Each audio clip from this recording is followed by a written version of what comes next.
আসসালামু আলাইকুম বন্ধুরা, আশা করছি তোমরা সবাই ভালো আছো এবং সুস্থ আছো।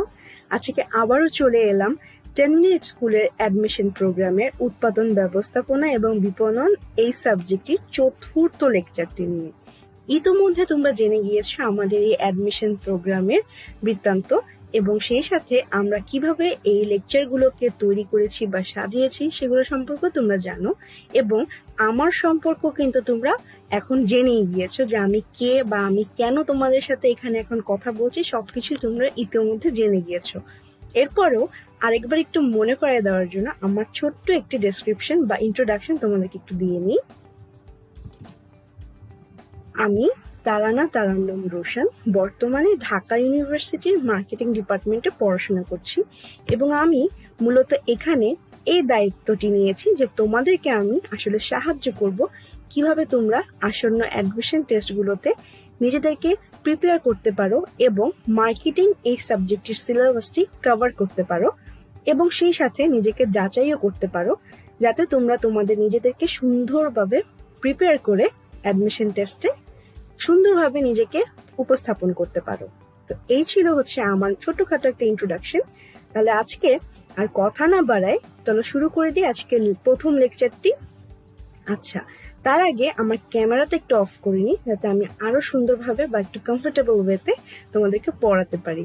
হয় কি অনেক সময় ক্যামেরাটা অন থাকলে আমার কিন্তু অ্যাটেনশনটা বা কনসেন্ট্রেশনটা কিন্তু ব্রেক হয়ে যায়, এবং আমার হচ্ছে অ্যাটেনশনটা চলে যায় যে আমাকে আসলে দেখতে কেমন লাগতেছে এখন কথা বলার সময়। এটা খুবই ন্যাচারাল এবং এটাই কিন্তু হিউম্যান নেচার। ঠিক আছে, তাহলে আমি ক্যামেরাটা বন্ধ করে দিলাম এবং সেই সাথে আমার এখানে যে পেন অপশনটি আছে সেটা অন করে দিলাম, যে যদি ইন কেস কোনো কিছু আমার হাইলাইট করতে হয় বা যদি কোনো পয়েন্ট আমার মনে হয় যে এগুলো তোমাদের জন্য অনেক বেশি ইম্পর্টেন্ট, সেগুলো হচ্ছে আমি একটু দাগিয়ে দিব এই কারণে। তাহলে আমার ক্যামেরাটা আমি অফ করলাম এবং সেই সাথে শুরু করতে যাচ্ছি আজকের লেকচারটি। মূলত আজকের লেকচারের নাম্বারটা হচ্ছে 4, মানে অর্থাৎ আমরা আজকে 4 নম্বর লেকচারটা পড়বো, যেটা টাইটেলটা হচ্ছে পণ্য ও সেবা। পণ্য ও সেবা বলতেছি আমরা আজকের লেকচারের টাইটেলটা। তাহলে শুরু করে দিই পণ্য এবং তার বৃত্তান্ত নিয়ে। আচ্ছা দেখো, পণ্য তাহলে অর্থ কি বা পণ্য বলতে আমরা কি বুঝি? ইতোমধ্যে আমরা জেনেছি প্রথম লেকচার থেকে এই অবধি যে পণ্য বা সেবা হচ্ছে বাজারজাতকরণের অর্পণ করা হয় এই কারণে যাতে ভোক্তা সন্তুষ্টি বিধান করা যায়। তাহলে দেখো, পণ্য হচ্ছে এমন কিছু যা মনোযোগ আকর্ষণ করে ব্যবহার বা ভোগের জন্য বাজারে উপস্থাপন করা হয় এবং যা প্রয়োজন বা অভাবের সন্তুষ্টি বিধান করতে সক্ষম হয়। এরপরে দেখো, পণ্য ভোক্তার প্রয়োজন, অভাব ও চাহিদার সন্তুষ্টি বিধানের সক্ষম করে। পণ্যের বিনিময় মূল্য রয়েছে যা দ্বারা পণ্য আদান প্রদান করা হয়ে থাকে। পণ্য দেখো দৃশ্যমানও হয় এবং অদৃশ্যমানও হয়ে থাকে। পণ্য ক্রয় করে ভোক্তা কার্যকরী ব্যক্তিগত, সামাজিক ও মনস্তাত্ত্বিক সন্তুষ্টি লাভে সক্ষম হয়। ঠিক আছে, তাহলে এইগুলো কিন্তু আমরা অলরেডি জানি, বাট জাস্ট আরেকবার একটুখানি মনে করার জন্য বা আরেকবার একটুখানি নিজের বেসিকটা কতটুকু স্ট্রং সেটা জানার জন্য আরেকবার আমরা এগুলো পড়ে নিলাম। এরপর চলো দেখি পণ্য ও সেবার স্তর। এটা হচ্ছে আমাদের একটা নতুন টপিক। এখানে দেখো বা level of product and service বলা হয় এখানে। এটা কি আসলে সেটা দেখে নিই। সেটা হচ্ছে যে কোনো পণ্য বাজারে উপস্থাপনের জন্য পরিকল্পনা প্রণয়নে বাজারজাতকারীকে মূলত 3টি স্তর ভালোভাবে চিন্তা করতে হয়। এই স্তরগুলো হলো মৌলিক সুবিধা অর্থাৎ কোর বেনিফিটস, মৌলিক পণ্য, অ্যাকচুয়াল প্রোডাক্ট, বর্ধিত পণ্য যেটার ইংলিশটা হচ্ছে অগমেন্টেড প্রোডাক্ট। তোমরা জানো আমি আগেও বলেছি যে ইংলিশ টার্মগুলো জানাটা কতটা গুরুত্বপূর্ণ, কারণ হচ্ছে অনেক সময় বাংলা টার্মটা একটু টাফ লাগলেও ইংলিশ টার্মটা দেখে তুমি কোয়েশ্চেনটা ইজিলি ধরতে পারবা যে তোমার কাছে আসলে কি চাওয়া হয়েছে। তো সেম কথাটাই হচ্ছে আমি আরেকবার রিপিট করলাম। আচ্ছা, এখন আমরা এই স্তরগুলোর যে 3টা স্তর দেখলাম সেগুলোর হচ্ছে একটা সংক্ষিপ্ত আলোচনা দেখি। সেটা হচ্ছে দেখো, প্রথমটাই ছিল আমার মৌলিক সুবিধা বা ক্রেতা ভ্যালু, অর এটার ইংলিশ নামটা হচ্ছে কোর বেনিফিট। মৌলিক সুবিধারই আরেকটা নাম হচ্ছে ক্রেতা ভ্যালু। তাহলে দেখি, ক্রেতারা পণ্য ক্রয়ের মাধ্যমে যে সেবা বা সুবিধা প্রত্যাশা করে তাকে মৌলিক ক্রেতা ভ্যালু বলে। যেমন মোবাইলের আসল কাজ হচ্ছে আমাদের বার্তা মানুষের কাছে পৌঁছানো। এইখানে আমরা মোবাইল দ্বারা যোগাযোগের সুবিধা ভোগ করি। অর্থাৎ একদমই ইজি ব্যাপারটা। দেখো, যখনই কোনো পণ্য কিনি সেখান থেকে আমরা কি সুবিধা পাবো সেইটা যে আমরা একটা প্রত্যাশা করি, যে আমি এই পণ্যটা কিনলাম, এখান থেকে আমি এই সুবিধাটা পেতে পারি বা এই সুবিধাটা পাবো বলেই আমি এই পণ্যটা নিচ্ছি, সেইটাকে বলা হচ্ছে মৌলিক সুবিধা বা ক্রেতা ভ্যালু। এই কথাটা হচ্ছে বিপণনকারী পণ্য প্রস্তুত করার পূর্বেই চিন্তা করে রাখে এবং এগুলোকে সে অনেক বেশি গুরুত্ব দেয়, কারণ এগুলোর উপরই আসলে ডিপেন্ড করতেছে যে পণ্যটা কতটুকু গ্রহণযোগ্য হবে ভোক্তাদের কাছে। মৌলিক সমস্যার সমাধানকারী সুবিধাকে মৌলিক ক্রেতা ভ্যালু বলে। এটা হচ্ছে একটু শর্টকাটে মনে রাখার জন্য যে মৌলিক সুবিধা বা ক্রেতা ভ্যালুটা আসলে কি। চলো আমরা দ্বিতীয় স্তরটি দেখে নিই। আচ্ছা, দ্বিতীয় স্তরটি হচ্ছে মৌলিক পণ্য। প্রকৃত পণ্যর আরেকটা নাম হচ্ছে মৌলিক পণ্য বা ইংলিশটা হচ্ছে অ্যাকচুয়াল প্রোডাক্ট। পণ্যের মৌলিক ক্রেতা ভ্যালু অসুবিধাকে কেন্দ্র করে যে সামগ্রিক পণ্যের কাঠামো তৈরি করা হয় তাকে প্রকৃত পণ্য বলে। যেমন আমরা যোগাযোগের সুবিধা পাওয়ার জন্য একটি মোবাইল সেট কিনবো। এই মোবাইল কেনার সময় আমাদের মোবাইল কোম্পানির ব্র্যান্ড নেম, মোবাইল ডিজাইন, রং, সুবিধা ইত্যাদি সবকিছু বিবেচনা করব। প্রকৃত পণ্য অন্তস্থ সুবিধাকে কেন্দ্র করে থাকে এবং এর মধ্যে পণ্যমান, বৈশিষ্ট্য, ডিজাইন, ব্র্যান্ড নেম এবং মৌলিকীকরণ অন্তর্ভুক্ত হয়ে থাকে। অর্থাৎ প্রথমে আমরা যোগাযোগের সুবিধার জন্য কি খুঁজতেছিলাম? মোবাইল ফোন খুঁজতেছিলাম, কিন্তু সেখানে আমার মৌলিক পণ্যটা আসলে এখন কি? তাহলে মৌলিক পণ্যটা এখানে আমার হচ্ছে মোবাইল ফোন, কিন্তু আমি প্রথমে আমার এই যে দেখো আগের স্লাইডটাতে যদি যাই, মৌলিক সুবিধাটা আমার কি ছিল? যোগাযোগ সুবিধাটা। তাহলে সেই যোগাযোগ সুবিধাটা আমি পেতে পারি মৌলিক পণ্যটার মাধ্যমে, যেটা হচ্ছে মোবাইল। এবং সেটা কেনার জন্য আমি কি কি জিনিস খেয়াল করব? এই যে কোম্পানির ব্র্যান্ড নেম, মোবাইলের ডিজাইন, রং, সুবিধা ইত্যাদি। তৃতীয় নাম্বার স্তরটি এবং সর্বশেষ স্তরটি, যেটার উপরে সমানভাবে বিপণনকারী বা উৎপাদকগণ গুরুত্ব আরোপ করে থাকে, সেটা হচ্ছে বর্ধিত পণ্য বা অগমেন্টেড প্রোডাক্ট। ওকে, প্রকৃত পণ্য এর সাথে প্রদেয় বিভিন্ন ধরনের সেবা ও সুবিধার সমষ্টিকে বর্ধিত পণ্য বলে। যেমন মোবাইল কেনার সময় গ্যারান্টি, বিক্রয়োত্তর সেবা, ওয়ারেন্টি ইত্যাদি অতিরিক্ত সুযোগ সুবিধা। তাহলে বলতে পারি যে যোগাযোগের সুবিধাটা ছিল হচ্ছে আমার, দেখো, মৌলিক সুবিধা। ওকে, আর মোবাইল সেটটা হচ্ছে আমার প্রকৃত পণ্য বা মৌলিক পণ্য। সে মোবাইলটার সাথে আমি যে এক্সট্রা যে বেনিফিটস গুলো পাচ্ছি বা ফ্যাসিলিটিস গুলো পাচ্ছি সেটা হচ্ছে আমার বর্ধিত পণ্য।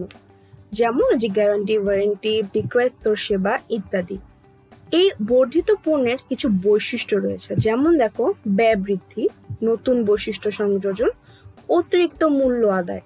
একটু যদি দেখি ব্যয় বৃদ্ধিটা, দেখো, পণ্যের বর্ধিতকরণের ফলে কোম্পানির আর্থিক খরচ বৃদ্ধি পায়, তাই ক্রেতারা অতিরিক্ত মূল্য দিতে রাজি আছে কিনা তা বাজারজাতকারীকে জানতে হবে। ওকে, এরপর দেখো নতুন বৈশিষ্ট্য সংযোজন। বাজারজাতকারীকে প্রতিযোগীদের তুলনায় নতুন বৈশিষ্ট্য পণ্যের মধ্যে সংযোজন করতে হবে। আচ্ছা, এরপর দেখো অতিরিক্ত মূল্য আদায়। অনেক সময় পণ্যের বর্ধিত অংশের জন্য অতিরিক্ত মূল্য আদায় করতে হয়, কিন্তু একটি কম মানসম্পন্ন পণ্যের জন্য কিন্তু কম মূল্যই আদায় করতে হয়। এখানে যদি আমি একটুখানি সাম আপ করি ব্যাপারটা, তাহলে হচ্ছে যে অগমেন্টেড প্রোডাক্ট বা বর্ধিত পণ্যের জন্য আমার ব্যয় হচ্ছে বৃদ্ধি হবে, কারণ তোমাকে এখানে কিছু এক্সট্রা বেনিফিটস দেওয়া হচ্ছে। কিন্তু এই ব্যয় বৃদ্ধিটা হলেও এখানে কিন্তু লাভটা অনেক বেশি, কারণ আমরা লেকচার 1-এ শুনছি বা পড়ছিলাম যে যখন তুমি বিক্রয়োত্তর সেবা দিবা তখন কিন্তু যারা হচ্ছে তোমার কাছে কিনতে আসবে প্রোডাক্ট, অর্থাৎ যারা ভোক্তা, তারা কিন্তু তোমার পার্মানেন্ট কাস্টমার বা কনজিউমার হয়ে যাওয়ার চান্স কিন্তু অনেক বেড়ে যাবে তখন। তো as a result of that তোমার কিন্তু কন্টিনিউয়াস একটা প্রফিট হওয়ারও চান্স থাকে। তো এখানে হচ্ছে ব্যয় বৃদ্ধিটা ঘটবে, সেই সাথে দেখো নতুন বৈশিষ্ট্য সংযোজন করা হলো। তো এখানে যেটা ঘটে যে সবসময় একজন বিপণনকারী চেষ্টা করে যে সে তার কম্পিটিটরের তুলনায় এক্সট্রা কিছু ফ্যাসিলিটিস সে দিয়ে থাকবে। কাকে? কাস্টমারকে, যাতে কাস্টমাররা ঘুরে ফিরে সেই বিপণনকারীর কাছে যাতে ফেরত আসে। এরপর হচ্ছে অতিরিক্ত মূল্য আদায়, সেটা হচ্ছে যে অবশ্যই তুমি একটু এক্সট্রা বেনিফিটস দিচ্ছ, তাহলে তুমি এটা আশা করতেই পারো যে কাস্টমার সেই এক্সট্রা বেনিফিটটা অ্যাভেল করার জন্য, অর্থাৎ সেই এক্সট্রা বেনিফিটটা পাওয়ার জন্য সে কিছু এক্সট্রা টাকাও দিতে পারে। বাট সেই ক্ষেত্রে যদি সেটা কিনা মানসম্পন্ন হয়, কিন্তু এটার অপোজিটটাও ঘটতে পারে। যেমন দেখো, একটু কম মানসম্পন্ন পণ্যের জন্য কিন্তু কম মূল্য আদায় করতে হয়। তাহলে এই ছিল আমার মূলত 3টা স্তর কিসের? পণ্যের, যেটা হচ্ছে আমার বিপণনকারী পণ্য প্রস্তুত করার পূর্বেই এই কথাগুলো মাথায় রাখে। তাহলে চলে গেলাম আমাদের আজকের নেক্সট টপিকে, সেটা হচ্ছে পণ্যের শ্রেণী বিভাগ বা দ্য ক্লাসিফিকেশন অফ প্রোডাক্ট। আমরা জানি যে পণ্য দৃশ্যমান এবং অদৃশ্যমান দুটাই হয়ে থাকে। সেবা, ধারণা, অভিজ্ঞতার সংগঠন, ব্যক্তির স্থান ইত্যাদি বিষয় পণ্যের মধ্যে অন্তর্ভুক্ত হয়ে থাকে, এবং এগুলোই কিন্তু হচ্ছে মূলত আমার অদৃশ্যমানগুলো। ওকে, এরপর দেখো কিন্তু বস্তুগত যেগুলো সেগুলো কিন্তু আমার দৃশ্যমান। এরপর দেখো, সেজন্য সকল পণ্যই পৃথক পৃথক বৈশিষ্ট্য সম্পন্ন। যেহেতু আমার কিছু পণ্য দৃশ্যমান, কিছু পণ্য অদৃশ্যমান, এবং অনেক ধরনের পণ্যর মধ্যে হচ্ছে অন্য ডিফারেন্ট কাইন্ড অফ তোমার ক্লাসিফিকেশন থাকে, অনেক ধরনের বৈশিষ্ট্য থাকে, তাদের ফিচার্স আলাদা আলাদা থাকে। এই কারণে দেখো প্রত্যেক পণ্যরই পৃথক পৃথক বৈশিষ্ট্য থাকে আসলে। তো সবকিছু বিবেচনা করে দেখো, বিভিন্ন ধরনের ভোক্তা বা ক্রেতাদের ক্রয় বৈশিষ্ট্যের ভিত্তিতে প্রাথমিকভাবে পণ্য ও সেবাকে 2 ভাগে ভাগ করা যায়, যথা ভোগ্য পণ্য, ও আরেকটা নাম হচ্ছে, এটা ইংলিশ নামটা হচ্ছে কনজিউমার প্রোডাক্ট, আরেকটা হচ্ছে সেকেন্ড নাম্বারটা দেখো শিল্প পণ্য অর্থাৎ ইন্ডাস্ট্রিয়াল প্রোডাক্ট। তাহলে যদি আমরা প্রথমে ভোগ্য পণ্য রিলেটেড যা কিছু ইনফরমেশন গ্যাদার করতে পারি, তাহলে চলো সেই ইনফরমেশনগুলো আমরা কালেক্ট বা গ্যাদার করে নিই। প্রথম হচ্ছে আমার ভোগ্য পণ্য। তাহলে জেনে নিই ভোগ্য পণ্য বলতে আসলে কি বোঝায় বা কনজিউমার প্রোডাক্টগুলো কোনগুলো। চূড়ান্ত ভোক্তা ব্যক্তিগত ভোগের জন্য যেসব পণ্য ক্রয় করে তাই হলো ভোগ্য পণ্য। ওকে, কি হলো? চূড়ান্ত ভোক্তা অর্থাৎ যে আমার আলটিমেট যে কাস্টমার বা কনজিউমার, সে তার পার্সোনাল কনজাম্পশনের জন্য বা ইউজের জন্য যেসব পণ্য ক্রয় করে থাকে তাই হলো ভোগ্য পণ্য। আবার ভোগ্য পণ্যই হচ্ছে আবার 2 প্রকারের, যথা সুবিধা পণ্য, দ্বিতীয় শপিং পণ্য। তাহলে এবার জানি সুবিধা পণ্য কোনগুলো এবং এর কি কোনো ক্লাসিফিকেশন আছে কিনা, বা শপিং পণ্য কোনগুলো এবং এর কোনো ক্লাসিফিকেশন আছে কিনা, চলো জেনে নিই। সুবিধা পণ্য কোনগুলো সেটা দেখি। সুবিধা পণ্য হচ্ছে যেসব পণ্য ভোক্তারা নিকটবর্তী অবস্থান থেকে কম প্রচেষ্টায় তাৎক্ষণিকভাবে ক্রয় করতে চায়, সেগুলোকে সুবিধা পণ্য বলে। যেমন চাল, ডাল, লবণ, মাছ, ওষুধ ইত্যাদি। চাল, ডাল, লবণ, মাছ কিনতে কিন্তু তোমার নিকটবর্তী অবস্থানই যথেষ্ট, খুব দূরে কিন্তু যেতে হয় না আসলে, এবং কম প্রচেষ্টার প্রয়োজন হয়। তাৎক্ষণিকভাবে তুমি কিনতে পারো, খুব বেশি কিন্তু তোমাকে চিন্তা ভাবনা করতে হয় না প্রোডাক্টটা কেনার আগে, বা দাম দরও কিন্তু খুব বেশি করতে হয় না, বা সেই দাম ওইগুলো এই প্রোডাক্টগুলোর দাম কিরকম সেটা নিয়ে কিন্তু তোমাকে খুব বেশি একটা অ্যানালাইসিস করতে হয় না। ঠিক আছে, তো এগুলাকে বলা হচ্ছে সুবিধা পণ্য। সুবিধা পণ্য হচ্ছে 4 ধরনের: প্রধান পণ্য বা অত্যাবশ্যকীয় পণ্য, লোভনীয় পণ্য, জরুরি পণ্য, গৃহে সরবরাহকৃত পণ্য। তাহলে চলো একটু সংক্ষিপ্ত আকারে এই 4টি সুবিধা পণ্যের প্রকারভেদগুলো জেনে নিই। প্রথমটা হচ্ছে প্রধান পণ্য বা অত্যাবশ্যকীয় পণ্য। এটা হচ্ছে সেসব পণ্য, দৈনন্দিন জীবনে যেসব পণ্য দৈনন্দিন জীবনে অপরিহার্য হিসেবে বিবেচিত হয় এবং ভোক্তারা নিয়মিত ক্রয় করে সেগুলোকে প্রধান পণ্য বা অত্যাবশ্যকীয় পণ্য বলা হয়।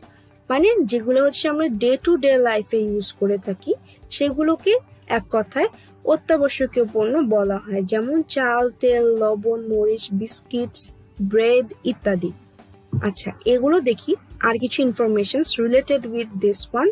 দেখি যে এগুলো ভোক্তা নিয়মিত ক্রয় করে, এগুলো কিনতে কম প্রচেষ্টার প্রয়োজন হয়, এগুলো তাৎক্ষণিকভাবে ক্রয় করা সম্ভব, এগুলো নিকটবর্তী অবস্থান থেকে ক্রয় করা সম্ভব, এগুলো কেনার জন্য ভোক্তাকে বেশি সময় চিন্তা করতে হয় না, এগুলো কেনার জন্য ভোক্তাকে বিকল্প কোনো কিছু চিন্তা করতে হয় না, এবং এগুলো দামেও সাশ্রয়ী হয়ে থাকে। ওকে, আচ্ছা, এরপর দেখলাম লোভনীয় পণ্য কোনগুলা। ওকে, লোভনীয় পণ্য হচ্ছে যেসব পণ্য ক্রেতারা মুহূর্তের দেখায় বিশেষ চিন্তা ভাবনা না করে ভাবাবেগের বশবর্তী হয়ে অর্থাৎ আউট অফ ইমোশনস ক্রয় করে সেগুলোকে লোভনীয় পণ্য বলে, যেমন আইসক্রিম, খেলনা, বিনোদনমূলক ম্যাগাজিন ইত্যাদি। এইসবে মূলত হয় কি, খুব একটা বেশি আমরা চিন্তা ভাবনা করি না এবং এখানে হচ্ছে আমাদের ইমোশনসটা অ্যাটাচ থাকে। মূলত এইসব পণ্য ভোক্তার তার আবেগ অনুভূতি এইসবের মিশ্রণ থেকে ক্রয় করে। এইসব পণ্য কেনার ক্ষেত্রে চিন্তা ভাবনার প্রয়োজন পড়ে না। আসলে এইসব কেনার ক্ষেত্রে পণ্যের মূল্য ভোক্তার মনে চিন্তন সৃষ্টি করে না, অর্থাৎ এতটাই ইমোশনালি অ্যাটাচ হয়ে যায় বা এতটাই হচ্ছে মানে আউট অফ কন্ট্রোল হয়ে যায় প্রোডাক্টটা দেখার পরে, যে তার অ্যাকচুয়াল প্রাইসটা কত, সেটা কি আদৌ আমার বাজেট থেকে বেশি হয়ে যাচ্ছে কিনা এটাও চিন্তা করার সময় থাকে না বা মাথায়ও আসে না এই কথাটা। এইসব পণ্যের মোড়ক অধিকাংশ সময় খুব আকর্ষণীয় হয়ে থাকে।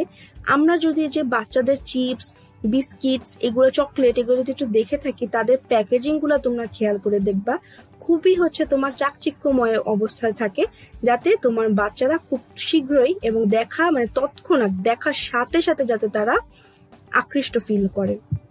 এই যে যেমন এক্সাম্পল আমি বললাম, চকলেট চিপসের মোড়ক এতটাই আকর্ষণীয় যে যে কোনো বাচ্চা সেই চকলেট চিপসের জন্য আকর্ষণ অনুভব করে। এরপর হচ্ছে 3 নাম্বার পণ্যটা, সেটা হচ্ছে জরুরি পণ্য। তো দেখো যে জরুরি পণ্য কোনগুলা। জরুরি পণ্য হচ্ছে সেসব পণ্য যেগুলো ভোক্তারা বিশেষ ধরনের প্রয়োজন মেটানোর জন্য তাৎক্ষণিকভাবে ক্রয় করে, সেগুলো হচ্ছে মূলত জরুরি পণ্য। যেমন দেখো, গাড়ি নষ্টের ক্ষেত্রে খুচরা যন্ত্রাংশ ও মেরামত সেবা, অসুস্থ হলে ঔষধ, অ্যাম্বুলেন্স সার্ভিস, বৃষ্টির ক্ষেত্রে রেইনকোট, ছাতা ইত্যাদি হচ্ছে আমার জরুরি পণ্য। অর্থাৎ আমার সামনে এমন একটা সিচুয়েশন আসলো যে তৎক্ষণাৎ আমাকে কিছু পারচেস করতে হলো, সেটা হচ্ছে আমার জরুরি পণ্যের মধ্যে পড়ে। এইসব পণ্য কেনার সময় ভোক্তা চিন্তা চেতনায় কম মগ্ন থাকে, কারণ তুমি এগুলা আউট অফ ইমার্জেন্সি কিনতেছ। মূলত এক বিশেষ প্রয়োজন মেটানোর জন্যই তাৎক্ষণিকভাবে এই পণ্য ক্রয় করা হয়। আচ্ছা, 4 নাম্বারটা দেখো এবং লাস্ট ওয়ান, সেটা হচ্ছে যে গৃহে সরবরাহকৃত পণ্য। গৃহে সরবরাহকৃত পণ্য কোনগুলা? কোনো পণ্য যখন ভোক্তার ঘরে ঘরে পৌঁছানোর মাধ্যমে সম্পন্ন হয় সেসব পণ্যকে গৃহে সরবরাহকৃত পণ্য বলা হয়।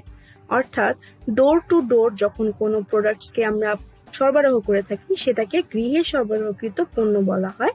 যেমন তুমি দেখবা অধিকাংশ বাড়িতে তরি তরকারি, দুধ, সংবাদপত্র, অ্যালুমিনিয়াম ও প্লাস্টিকের নানান তৈজসপত্র অর্থাৎ হাঁড়ি পাতিল এগুলো হচ্ছে ইত্যাদি বাড়ির দরজা পর্যন্ত পৌঁছে দেওয়া হয়।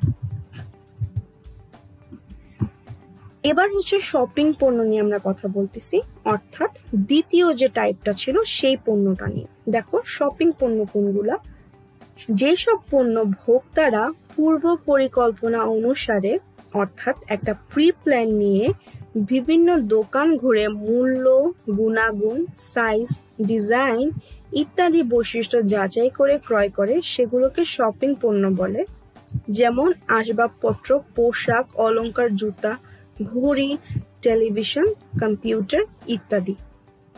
সিমিলারলি শপিং পণ্য আবার 4 ধরনের। দেখো, ফ্যাশন পণ্য, সেবা পণ্য, বিশিষ্ট পণ্য, অযাচিত পণ্য। এখানে এই অযাচিত পণ্য এটার সম্পর্কে আমরা অবগত হয়েছিলাম ফার্স্ট লেকচারটিতে। আচ্ছা, এখন চলো দেখে নিই ফ্যাশন পণ্য কোনটা। তাহলে ফ্যাশন পণ্য হচ্ছে যেসব শপিং পণ্য ক্রেতার তার শখের বশবর্তী হয়ে অথবা চলমান প্রথার সাথে সমন্বয় সাধন করার জন্য ক্রয় করে, সেই সব পণ্যকে ফ্যাশন পণ্য বলে। অর্থাৎ আমি যখন একটা ট্রেন্ড ফলো করে বা ট্রেন্ডের সাথে চলার জন্য সেই অনুযায়ী সমন্বয় সাধন করার জন্য যখন কোনো কিছু কিনবো তখন, এবং হচ্ছে সেটা অবশ্যই আমার শখের বশে আমি করব, সেটা হচ্ছে আমার ফ্যাশন পণ্য বলে। যেমন আসবাবপত্র, অলংকার, পোশাক ইত্যাদি। সেবা পণ্য, সেবা পণ্য হচ্ছে যে সমস্ত শপিং পণ্যের স্থায়িত্ব দীর্ঘ হয় এবং কার্যকারিতা ঠিক রাখার জন্য মাঝে মাঝে মেরামত বা সার্ভিসিং এর প্রয়োজন হয়, সেই সব পণ্যকে সেবা পণ্য বলে। যেমন রেফ্রিজারেটর, টিভি, এয়ার কন্ডিশন ইত্যাদি। অর্থাৎ আমি যেটা হচ্ছে সবসময় শর্টকাটে মনে রাখতাম যে যেসব পণ্যের সাথে আমার একটা এক্সট্রা সার্ভিস দিবে, যেমন হচ্ছে ধরো আফটার সেল সার্ভিস টাইপ জিনিসপত্র দেয়, এটা মূলত হয়ে থাকে তোমার অল কাইন্ডস অফ ইলেকট্রনিক্স প্রোডাক্টের সাথেই। আমি বলতে পারি যে সেবা পণ্য হচ্ছে তোমার কাইন্ড অফ ওই ইলেকট্রনিক প্রোডাক্টসগুলোই, বা যেটার সাথে আমার বিক্রয়ের সেবা জড়িত থাকে সেগুলোই। মূলত যেসব পণ্যের ওয়ারেন্টি, গ্যারান্টি, বিক্রয়ের সেবা ইত্যাদি প্রদান করা হয় সেগুলাই হচ্ছে সেবা পণ্য। অর্থাৎ যেটা আমি একটু আগে বললাম সেটাই। এরপর হচ্ছে বিশিষ্ট পণ্য। দেখো, বিশিষ্ট পণ্য হচ্ছে যেসব ভোগ্য পণ্য দেখতে চমৎকার, উন্নত প্রযুক্তি দ্বারা তৈরি ও পৃথক বৈশিষ্ট্য সম্পন্ন এবং তাদের প্রতি একটি বিশেষ শ্রেণীর ক্রেতাদের প্রবল আকর্ষণ থাকে, সেসব পণ্যকে বিশিষ্ট পণ্য বলে। যেমন মার্সিডিজ গাড়ি, রেডো ঘড়ি, দামি ব্র্যান্ডের পারফিউম, অত্যাধুনিক ক্যামেরা, আইফোন ইত্যাদি বিশিষ্ট পণ্যের উদাহরণ। আচ্ছা, এখানে ছাত্রদের হবে না, এখানে হবে তোমার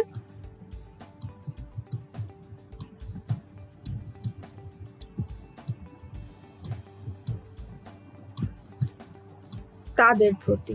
ওকে, আচ্ছা, এরপরে দেখো, মূলত এর সমস্ত পণ্য তৈরিতে উন্নত প্রযুক্তি ব্যবহৃত হয়, পৃথক বৈশিষ্ট্য সম্পন্ন থাকে যেটি এই পণ্যগুলোকে অন্য পণ্য থেকে পৃথক করে। অর্থাৎ যেহেতু এখানে একটা ডিফারেন্ট ফিচার্স থাকে, এজন্য হচ্ছে তুমি ইজিলি ডিস্টিংগুইশ করতে পারবা যে প্রোডাক্টটা অন্য প্রোডাক্ট থেকে কতটা আলাদা। একটি বিশেষ শ্রেণীর ক্রেতাদের জন্য প্রবল আকর্ষণ থাকে। যেমন দেখো, আইফোনের যদি আমরা এক্সাম্পল হিসেবে ধরি, সবার কিন্তু আইফোন কেনার প্রতি ঝোঁকও থাকে না এবং সবার সে সামর্থ্যও থাকে না। একটা সোসাইটির একটা ফিক্সড শ্রেণীরই আসলে মূলত ঝোঁক থাকে আইফোন কেনার এবং সামর্থ্যও থাকে আইফোন কেনার। এর জন্য আইফোন হচ্ছে একটা বিশিষ্ট পণ্য। এবং সেই সাথে আইফোন আরো বিশিষ্ট পণ্য হচ্ছে এই কারণে, কারণ ওদের হচ্ছে যে ফিচার্স গুলো থাকে সেগুলো কিন্তু অন্যান্য যে মোবাইল ফোনগুলো থাকে সেগুলো থেকে কিন্তু ভিন্ন হয়ে থাকে এই কারণে, এবং আরো অনেক হাইলি টেকনোলজিক্যালি ডেভেলপ থাকে। আচ্ছা, এরপর দেখো, এসব পণ্যের মূল্য সচরাচর অন্যান্য পণ্য থেকে বেশি হয়ে থাকে। তো যেটা যে আমরা আইফোনের এক্সাম্পল দিয়ে বললাম যে এদের হচ্ছে মূলত প্রাইসটা একটু বেশি হয়ে থাকে, যেহেতু এখানে তোমার হাইলি টেকনোলজি ইউজ করা হচ্ছে এবং ফিচার্সও এদের অনেক বেশি আপডেটেড, এই কারণে এদের দামটা অনেক বেশি হয়। আচ্ছা, এরপর হচ্ছে আমার অযাচিত পণ্য। দেখো, অযাচিত পণ্য হচ্ছে যেসব পণ্য সম্পর্কে ক্রেতাদের তেমন কোনো পূর্ব ধারণা বা অভিজ্ঞতা থাকে না এবং যা ক্রেতারা দেখেনি বা দেখলেও ক্রয় করার কথা ভাবেনি, সে জাতীয় পণ্য অযাচিত পণ্য বলে। যেমন জীবন বীমা পলিসি, শিশুতোষ, অগ্নি নির্বাপক যন্ত্র ইত্যাদি। মূলত অযাচিত পণ্য সম্পর্কে ক্রেতার পূর্ব ধারণা বা অভিজ্ঞতা থাকে না। অনেক সময় ক্রেতাদের পূর্ণ সম্পর্কে, আচ্ছা এটা হচ্ছে পণ্য হবে, হ্যাঁ,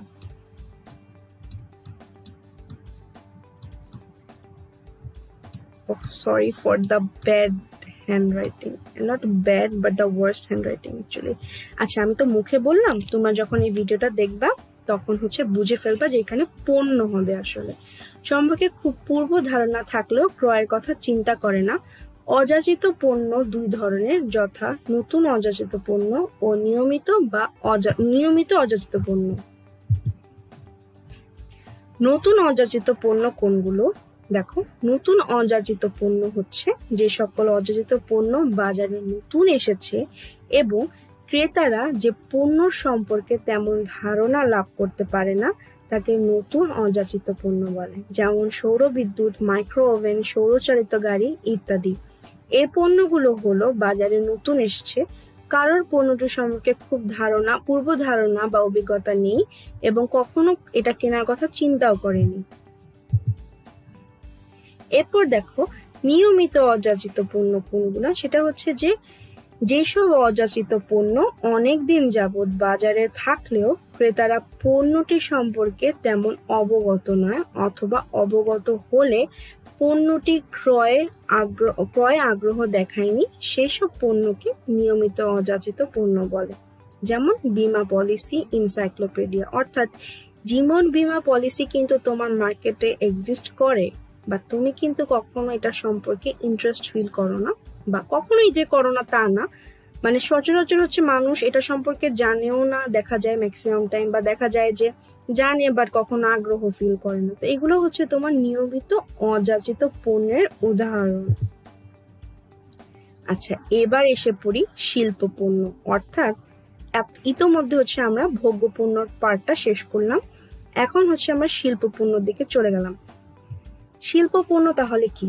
শিল্প পণ্য হচ্ছে যেসব পণ্য উৎপাদন অথবা পুনঃ প্রক্রিয়াকরণের কাজে ব্যবহার করা হয় সেসব পণ্যকে শিল্প পণ্য বলে। যেমন কাঁচা মাল, যন্ত্রপাতি, গ্যাস ইত্যাদি।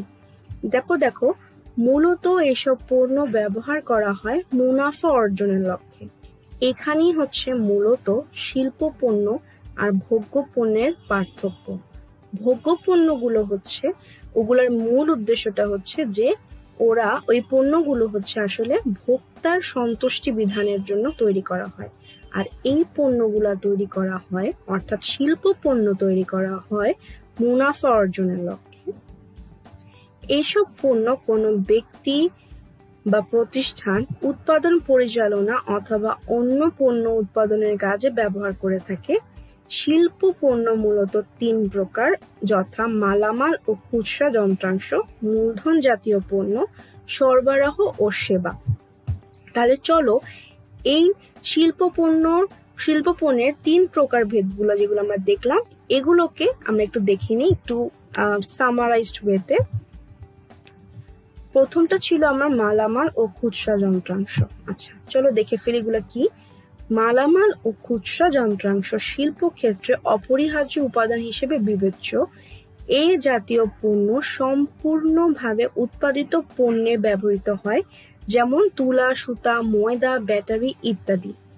আবার মালামাল ও খুচরা যন্ত্রাংশ দুই প্রকার, যথা কাঁচামাল এবং প্রস্তুতকৃত মালামাল ও খুচরা যন্ত্রাংশ। অর্থাৎ এই মালামাল ও খুচরা যন্ত্রাংশও আবার দুই প্রকার, কাঁচামাল এবং প্রস্তুতকৃত মালামাল ও খুচরা যন্ত্রাংশ। কাঁচামাল তাহলে কোনগুলো? যে সকল পণ্য ইতোপূর্বে প্রক্রিয়াজাতকরণ করা হয়নি, সম্পূর্ণবার প্রথমবারের মতো উৎপাদন কাজে ব্যবহার করা হচ্ছে, তাকে কাঁচামাল বলে। যেমন কৃষিজাত পণ্য, খনিজ পণ্য, সুতা ইত্যাদি। কাঁচামাল হচ্ছে আবারও দুই রকমের, কৃষি পণ্য ও প্রাকৃতিক পণ্য। কৃষি পণ্য হচ্ছে যেই সব পণ্য খামারে বা কৃষি ক্ষেত্রে উৎপাদিত হয় তাকে কৃষি পণ্য বলে, যেমন পাট, ধান, গম, দুধ ইত্যাদি। প্রাকৃতিক পণ্য হচ্ছে যেসব পণ্য প্রক্রিয়াহীন অবস্থায় প্রকৃতি থেকে পাওয়া যায় সেগুলোকে প্রাকৃতিক পণ্য বলে, যেমন তেল, গ্যাস, কয়লা, বনজ সম্পদ ইত্যাদি। প্রস্তুতকৃত মালামাল ও খুচরা যন্ত্রাংশ তাহলে কোনটা? প্রস্তুতকৃত মালামাল ও খুচরা যন্ত্রাংশ হচ্ছে এই সকল পণ্য চূড়ান্ত পণ্যের অংশ হিসেবে পরিণত হয়। এদের কিছু উপাদান পূর্ব পূর্ণ প্রক্রিয়াকরণ করা হয়, আর কিছু উপাদান একেবারে অপরিবর্তিত অবস্থায় থাকে। প্রস্তুতকৃত মালামাল ও খুচরা যন্ত্রাংশ দুই প্রকার, যথা মালামাল উপাদান ও খুচরা যন্ত্রাংশ উপাদান। মালামাল উপাদানগুলো হচ্ছে পুনরায় প্রক্রিয়াজাতকরণ করা হয়ে থাকে, যেমন সুতা থেকে কাপড় তৈরি করা। খুচরা যন্ত্রাংশ উপাদান হচ্ছে সেই সমস্ত পণ্য যেগুলোকে পূর্ণ প্রক্রিয়াকরণ ব্যতি রেখে, অর্থাৎ পূর্ণ প্রক্রিয়াকরণ ছাড়াই অথবা সামান্য প্রক্রিয়াকরণের মাধ্যমে চূড়ান্ত পণ্যের অন্তর্ভুক্ত করা হয়, তাকে খুচরা যন্ত্রাংশ উপাদান বলে।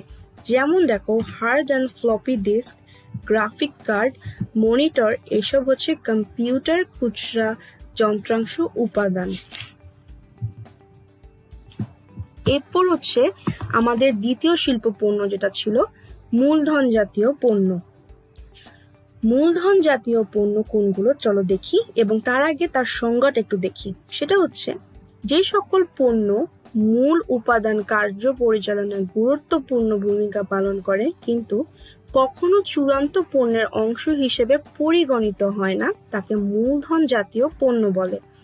এ জাতীয় পণ্যের একক মূল্য অত্যন্ত বেশি এবং ওজনেও ভারী থাকে, অর্থাৎ এগুলা খুব হেভি ওয়েটেড হয় এবং একটা হিউজ অ্যামাউন্ট অফ মানি দরকার পড়ে এই মেশিনসগুলা বা এই জাতীয় প্রোডাক্টসগুলা কেনা। মূলত মেশিন বলার উদ্দেশ্যটা হচ্ছে এটাই, যে মূলধন জাতীয় পণ্যগুলো না আমাদের সেই তোমার এই ভারী ভারী মেশিনসগুলা বা মেশিনগুলাকে ঠিক রাখার জন্য যে ছোটখাটো আমার টুলস প্রয়োজন পড়ে, সেটা কি ইঙ্গিত দেয়। এরপর দেখো, মূলধন জাতীয় পণ্য দুই প্রকার, যথা স্থাপনা বা ভারী যন্ত্রপাতি এবং আনুষঙ্গিক। স্থাপনা বা ভারী যন্ত্রপাতি কোনগুলো চলো দেখি। এ জাতীয় পণ্য শিল্প স্থাপনে অপরিহার্য হিসেবে ব্যবহৃত হয়। এগুলো আকার আকৃতিতে বড়, ভারী ও দামি হয় এবং অনেক বছর যাবত ব্যবহার করা যায়, যেমন factory building, generator, lift, engine etcetera বা ইত্যাদি। আনুষঙ্গিক যন্ত্রপাতি কোনগুলো? যে সকল পণ্য চূড়ান্ত পণ্যের অংশ নয় অথচ উৎপাদনকে সচল রাখতে বা ভারী যন্ত্রপাতি মানে এগুলোকে কার্যকর রাখতে বিশেষ সহায়তা করে, সেগুলোকে আনুষঙ্গিক যন্ত্রপাতি বলে, যেমন হ্যান্ড টুলস। এবার আসি আমাদের 3 নাম্বার শিল্প পণ্যের মধ্যে, যেটা ছিল সরবরাহ ও সেবা। সরবরাহ ও সেবা হচ্ছে যে সকল পণ্য চূড়ান্ত পণ্যের অংশ নয় অথচ শিল্প প্রতিষ্ঠানে বিভিন্ন কার্যক্রম পরিচালনা এবং ভারী যন্ত্রপাতিকে সচল রাখতে ব্যবহৃত হয়, তাকে সরবরাহ ও সেবা বলে। যেমন কাগজ, পেন্সিল, মেরামত সেবা, ব্যবস্থাপনার পরামর্শ ইত্যাদি।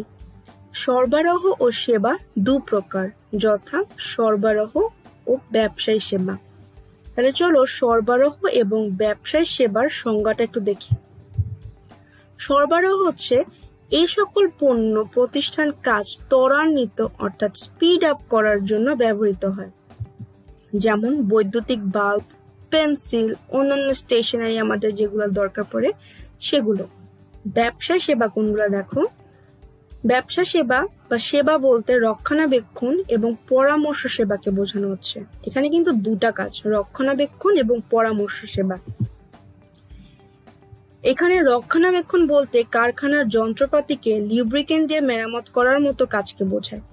অর্থাৎ রক্ষণাবেক্ষণ বলতে যে আমার মেইনটেনেন্স, অর্থাৎ যে মেইনটেনেন্স গুলো আমরা করে থাকি, যে মেশিনস গুলো থাকে বা যত ধরনের যন্ত্রপাতি আমাদের থাকে একটা অর্গানাইজেশনে বা একটা ফ্যাক্টরিতে, সেগুলোকে আমি যেভাবেই মেনটেন করি সেগুলো হচ্ছে আমার এই জায়গাটাতে পড়ে, মানে রক্ষণাবেক্ষণের মধ্যে পড়ে, অর্থাৎ ব্যবসা সেবার মধ্যে পড়ে।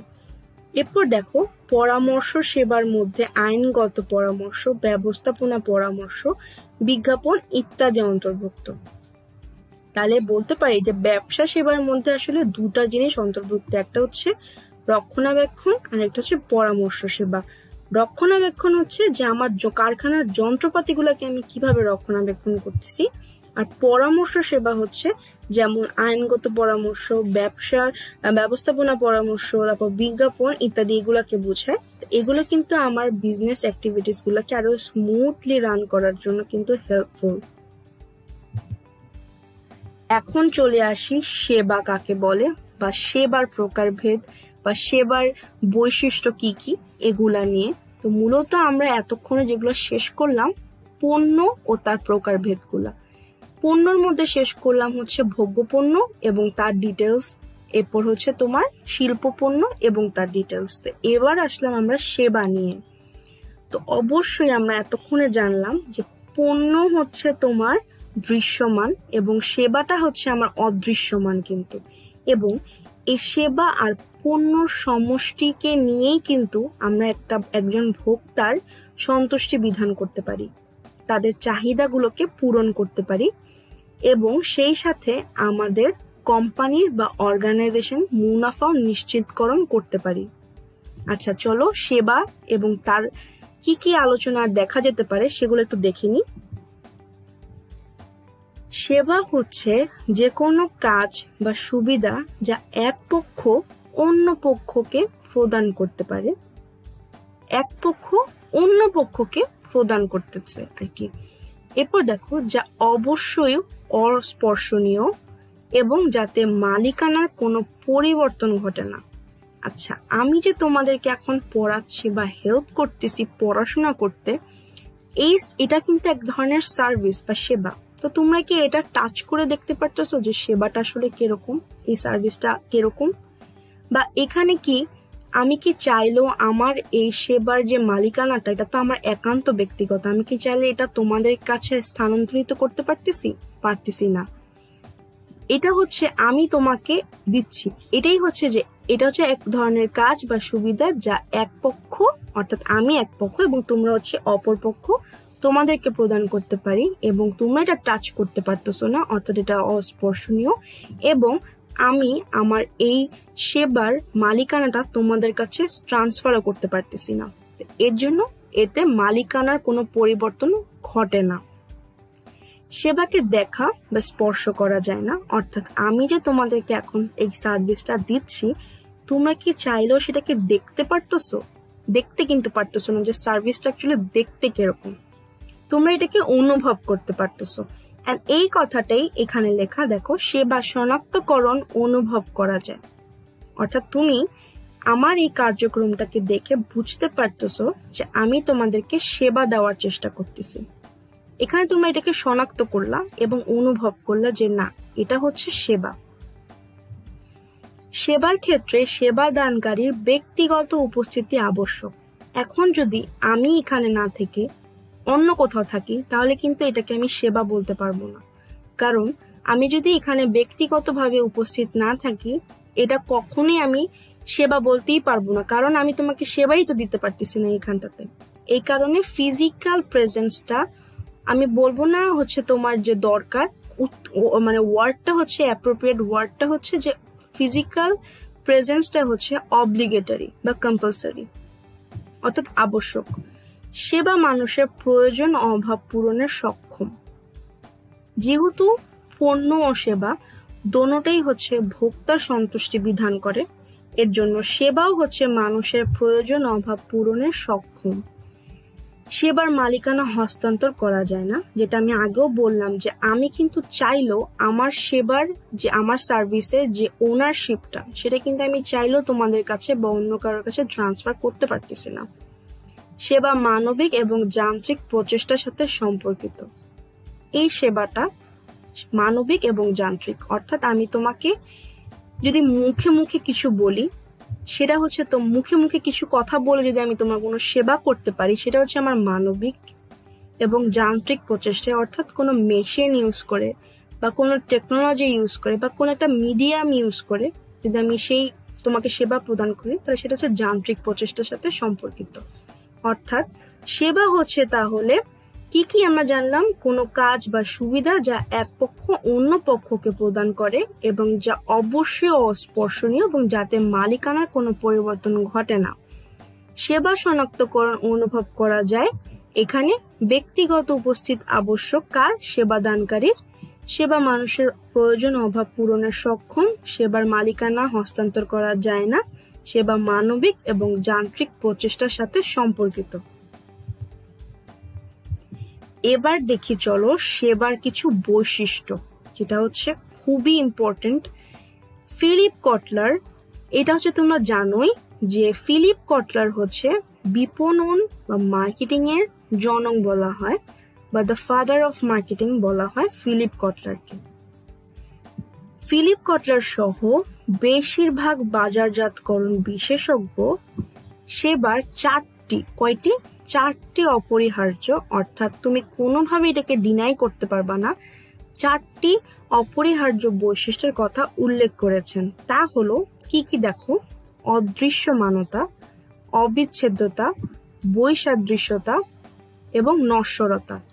এই চারোটা প্রকারভেদের বা চারোটা বৈশিষ্ট্যের আমরা হচ্ছে এখন একটা ছোট বা সংক্ষিপ্ত একটা ডেসক্রিপশন দেখব, যাতে হচ্ছে আমাদের আইডিয়া হয়ে যায় যে এই চারোটা বৈশিষ্ট্য বলতে আসলে কি বোঝায়। প্রথমটা হচ্ছে অদৃশ্যমানতা।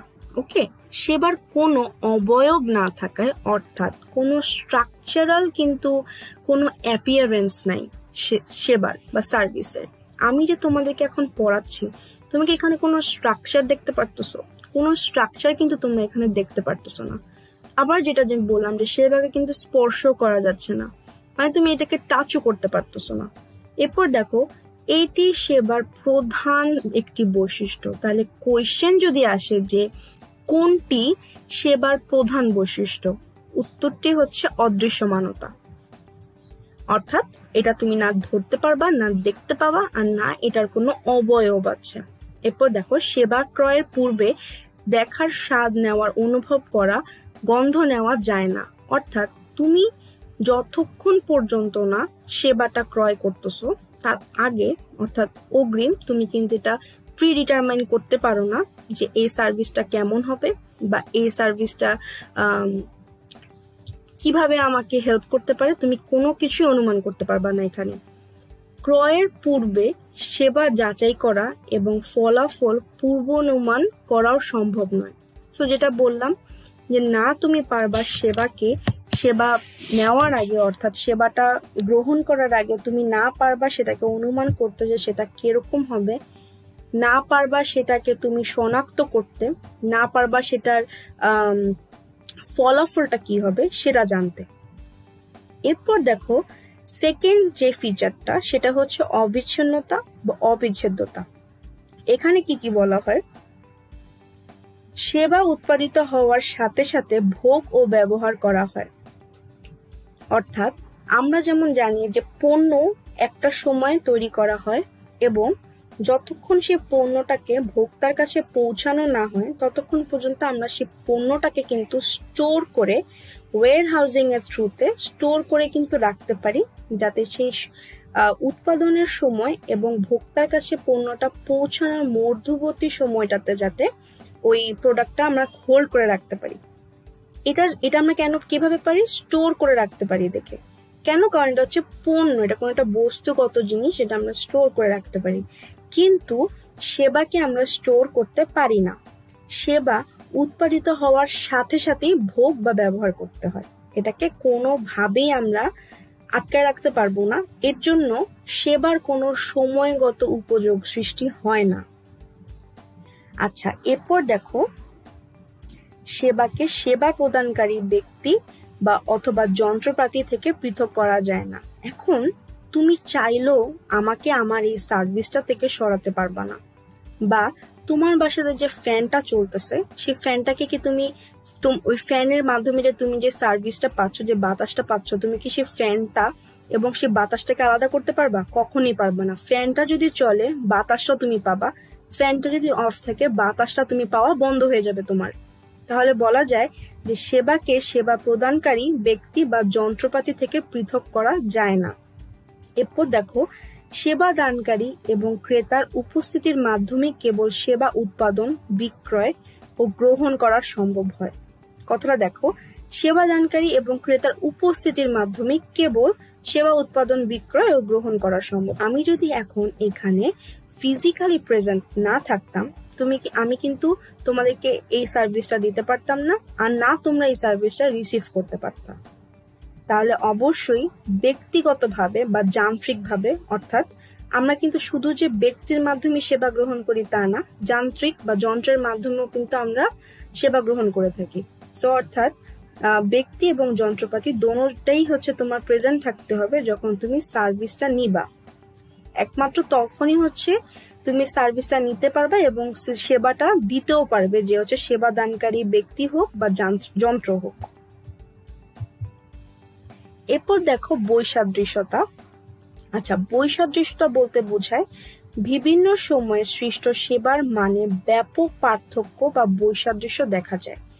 এইটা খুবই সিম্পল ওয়েতে আমি তোমাদেরকে যদি বুঝাই, অনেক সময় এমন হয়ে থাকে বা হয়েছে অলরেডি যে লেকচার 1 যখন আমি তোমাদেরকে পড়ালাম তখন আমার যে পরিমাণ সার্ভিস কোয়ালিটি ছিল, দেখা গেল লেকচার 2তে গিয়ে সেই সার্ভিস কোয়ালিটিটা ডাউন খেয়ে গেল, বাট একটু কমে গেল। বা এমনও হতে পারে যে সার্ভিস কোয়ালিটিটা বেড়ে গেল, কিন্তু যখন লেকচার 3তে গেলাম একটু কমে গেল আমার ওই সার্ভিস কোয়ালিটিটা।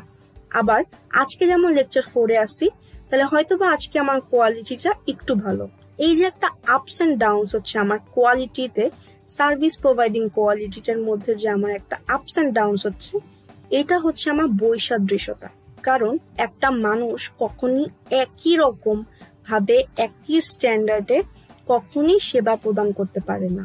শুধু যে মানুষ তা না, যন্ত্র কখনো একই রকম ভাবে সেবা সবসময় দিতে পারে না। এটা ডিপেন্ড করে হচ্ছে তার কার্যক্ষমতা কত দূর আছে এবং তাকে কিভাবে তুমি মেনটেন করতেছো সেটার উপরে।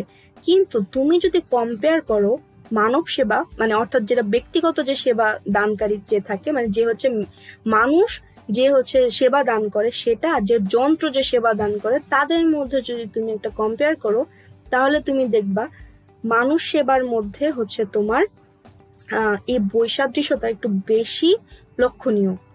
কারণ হচ্ছে মানুষ সবসময় একই রকম সার্ভিস দিতে পারে না।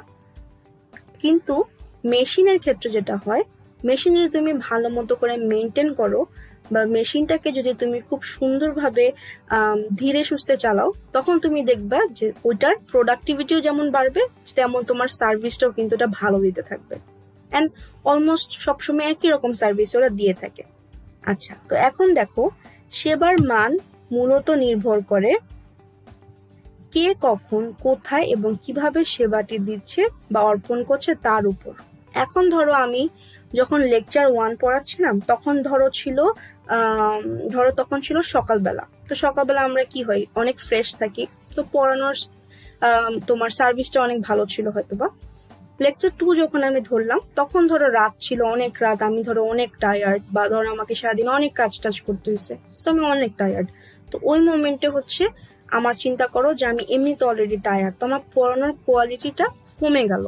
সো এই জন্যই বলা হলো যে সেবার মান মূলত নির্ভর করে কে কখন কোথায় এবং কিভাবে সেবাটি দিচ্ছে এবং বা অর্পণ করছে তার উপরে। যেমন দেখো এক্সাম্পলটা আমি এটা দিয়ে সাজাইছি যে এটা বুঝতে আসলে ইজি হয় ব্যাপারটা। যেমন দেখো একজন শিক্ষক আজকে যদি ভালো পড়ায়, আগামীকাল সে খুব ভালো পড়াবে এবং ক্লাসের প্রত্যেকটা বাচ্চাই তা বুঝবে, সেটা কখনোই সম্ভব না। আচ্ছা, এখানে কিন্তু আমি দুটা জিনিস উল্লেখ করলাম। একটা হচ্ছে যে আজকে যে ভালো পড়ালো আগামীকাল যে ভালোই পড়াবে সেটা যেমন নেসেসারি না, বা এটা যেমন পসিবল না, ঠিক সেমনে ক্লাসের প্রত্যেকটা বাচ্চাই যে পড়াটা বুঝবে সেটাও পসিবল না। কারণ আমি যে সেবাটা দিচ্ছি সেটা আমি আমার মতো করে দিতেছি, সবাই যে সেটা সেম ভাবে গ্রহণ করতে পারবে সেটাও কিন্তু পসিবল না। তাহলে এই জিনিসগুলোই হচ্ছে মূলত বৈসাদৃশ্যতা, এই ফিচারের ভিতরে অন্তর্ভুক্ত। এরপর দেখো নশ্বরতা। নশ্বরতাতে আমার কি কি থাকবে, এখানে হচ্ছে তোমার সেবার আরেকটি উল্লেখযোগ্য বৈশিষ্ট্য হচ্ছে নশ্বরতা বা পচনশীলতা। নশ্বরতারই আরেকটা নাম হচ্ছে পচনশীলতা। সেবার নশ্বরতা অর্থ হলো সেবা পরবর্তীতে ব্যবহারের জন্য মজুত করা যায় না। অর্থাৎ এখন আমি তোমাদেরকে যে সার্ভিসটা দিচ্ছি, আমি এখন ভাবলাম যে আমি এখন অনেক টায়ার্ড, একটা কাজ করি, আমি আমার সার্ভিসটাকে স্টোর করে রেখে দিই। স্টোর করে রাখি, আগামীকাল বা 2-1 ঘন্টা পরে যদি আমি একটু ফ্রেশ ফিল করি, তখন আমি আবার এই সার্ভিসটা দেওয়া শুরু করব। এটা মূলত সেবা প্রদান করার সময় সম্পূর্ণ একটা আনরিয়ালিস্টিক থিং। এটা কখনোই পসিবল না। আমি চাইলেও এখন আমার সেবাটাকে স্টোর করে পরবর্তীতে আবার তোমাকে সেম ভাবে থ্রো করতে পারবো না সেবাটাকে। কিন্তু যদি এটা পণ্য হতো, তখন আমি কি করতাম, আমি এখন পণ্যটা তৈরি করলাম, উপযুক্ত সময়ে না আসা পর্যন্ত পণ্যটাকে আমি স্টোর করে রাখলাম। তাহলে দেখো, পণ্যকে আমি স্টোর করতে পারি, সেবাকে আমি স্টোর করতে পারি না। অর্থাৎ সেবার পচনশীলতা আছে বা নশ্বরতা আছে, কিন্তু পণ্যের কিন্তু নশ্বরতা বা পচনশীলতা নাই। অর্থাৎ এই যে মজুত করা যায় পণ্যকে, কিন্তু সেবাকে মজুত করা যায় না। এই ক্ষেত্রে হচ্ছে নশ্বরতা এবং পচনশীলতা কথাটা আসছে। যেমন দেখো, এই যে যেটা আমি বললাম, আজকের সেবা কেউ আগামীকালের জন্য মজুতকরণ করে রাখতে পারবে না, এটা কখনোই সম্ভব না। যখন আমি সেবাটা, এখন যেহেতু আমি প্রস্তুত তোমাকে সেবা দেওয়ার জন্য, আমাকে এখনই তোমাকে সেবাটা দিতে হবে। আমি চাইলেও এটা আগামীকাল বা আমি যখন একটু ভালো ফিল করব তখন তোমাকে দিতে পারবো না। আচ্ছা, এখন আমরা এসে পড়লাম আমাদের মগজ ধোলাই পার্টটাতে।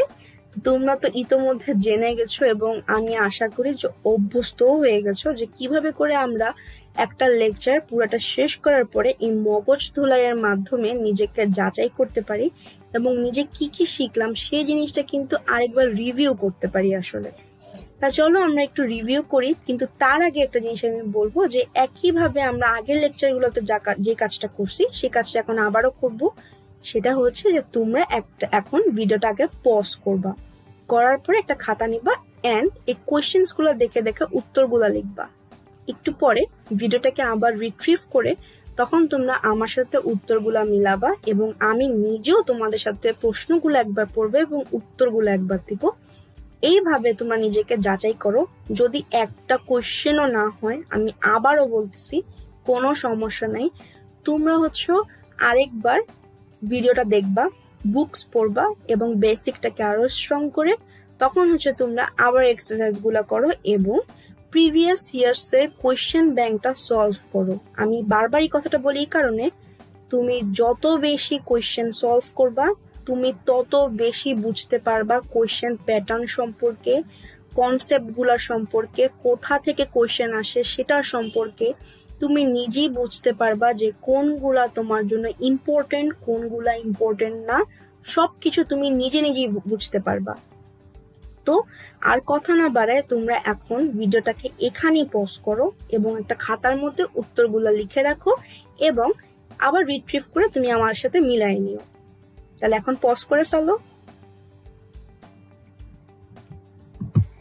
আচ্ছা, ইতোমধ্যে তাহলে তোমরা হচ্ছে পজ করে ফেলছো। আমি আশা করি খাতায় তোমরা উত্তরগুলা লিখেও ফেলছো। খাতায় উত্তরগুলা লিখে ফেলছো যেহেতু, তাহলে চলো একটু মিলাই দেখি যে আমাদের কয়টা কোয়েশ্চেন হলো বা অ্যান্সার কয়টা হলো এবং কয়টা হলো না। এবং এইখানে যে কয়টা কোয়েশ্চেন আছে সেটা করার সময় কিন্তু আমাদের অটোমেটিক্যালি তোমার একটু রিভিউ হয়ে যাবে যে আমরা কি কি পড়লাম। আচ্ছা দেখো, এখানে হচ্ছে আমার উত্তরগুলা। তো তোমরা হচ্ছে উত্তরগুলা নিজেরা একবার মিলাতে পারো আর আমি নিজেও এখন কোয়েশ্চেনগুলো একবার পড়বো এবং সেই সাথে উত্তরগুলো একবার পড়বো। কোয়েশ্চেনে আবার ফেরত গেলাম। কোয়েশ্চেনের প্রথমটা হচ্ছে দেখো কি, ম্যাগাজিন কোন ধরনের পণ্য?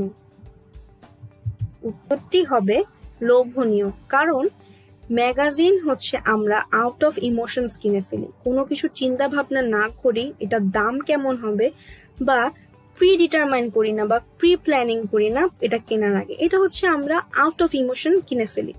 আর মূলত কেন কিনি জানো? কারণ হচ্ছে যে এই প্রোডাক্টস গুলা আসলে খুব বেশি আকৃষ্ট করে মানুষকে তাদের প্যাকেজিং এর মাধ্যমে, বা যেহেতু ম্যাগাজিন, তো ম্যাগাজিনের তো কাভার হয় আসলে, তো এই সব কিছু মিলাই এগুলা হচ্ছে লোভনীয় পণ্য। কোশ্চেনে আবার ফেরত যাই, মার্কেটিং এর উদ্ভাবক, জনক বা অভিভাবক কাকে বলা হয়? এটা আমরা লেকচার 1-এও জানছি, এখন আরেকবার জানবো।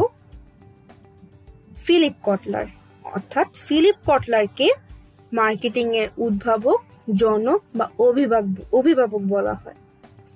3 নম্বর কোয়েশ্চেনটা দেখো, জীবন বীমা পলিসি কোন ধরনের পণ্য? উত্তরটা হচ্ছে অযাচিত পণ্য। কারণ হচ্ছে, তার আগে একটু বলে নিই, একটু যদি রিভিউ করি, অযাচিত পণ্য কোনগুলা? অযাচিত পণ্য হচ্ছে 2 ধরনের হয়। এক হচ্ছে যে পণ্যটা এখনো পর্যন্ত মার্কেটে আসেই নেই, নতুন ভাবে আসতেছে বা আসছে, নতুন আসছে, একদম ফার্স্ট টাইম আসছে, এর আগে কখনোই এরকম ধরনের পণ্য আসে নাই। দ্বিতীয় হচ্ছে পণ্যটা মার্কেটে এক্সিস্ট করে, এটা সম্পর্কে তুমি অ্যাজ আ কনজিউমার জানোই না, আর না হলে জেনেও তুমি কখনো ইন্টারেস্ট ফিল করো না এটা কেনার জন্য। তো জীবন বীমা পলিসি হচ্ছে এক ধরনের অযাচিত পণ্য।